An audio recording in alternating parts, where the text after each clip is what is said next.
J'étais à Sud Radio pour une interview voilà, pour mon précédent roman.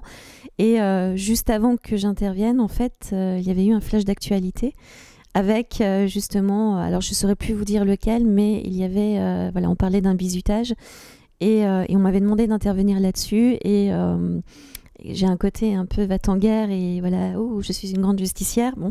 Et du coup, je m'étais un petit peu énervée toute seule sur les ondes à voilà, essayer moi-même de comprendre comment on pouvait faire ça.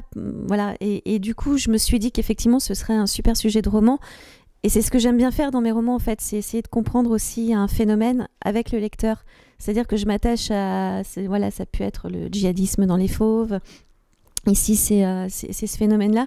J'aime bien prendre quelque chose qui, moi, m'interroge, me pose question et essayer d'avancer avec le lecteur. J'ai pas de réponse, j'apporte pas forcément une réponse, mais j'apporte des éléments de réflexion et d'échange.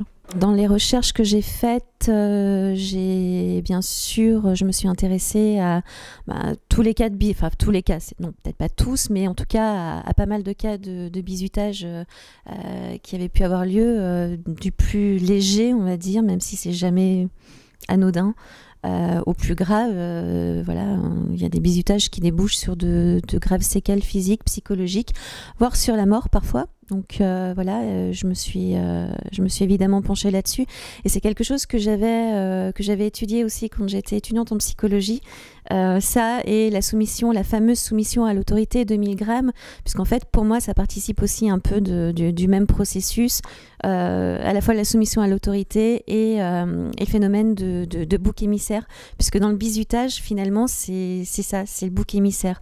On choisit le plus faible, le plus fragile, identifié, et on va décharger sur lui toute sa tension, toute sa pression, toute sa frustration, puisqu'en général c'est le groupe qui a besoin d'un bouc émissaire, est un groupe qui dysfonctionne, qui est frustré de quelque chose, qui a une tension et qui ne peut pas se retourner contre l'émetteur de la frustration. C'est-à-dire que là, dans une école, en l'occurrence, les étudiants ne peuvent pas se retourner contre la direction ou contre le système qui veut qu'on les pousse à la performance. Du coup, pour eux se sentir mieux, ils vont se défouler sur quelqu'un d'autre, et le plus faible, le bouc émissaire. Je vais recommencer parce que c'était vraiment nul. Donc...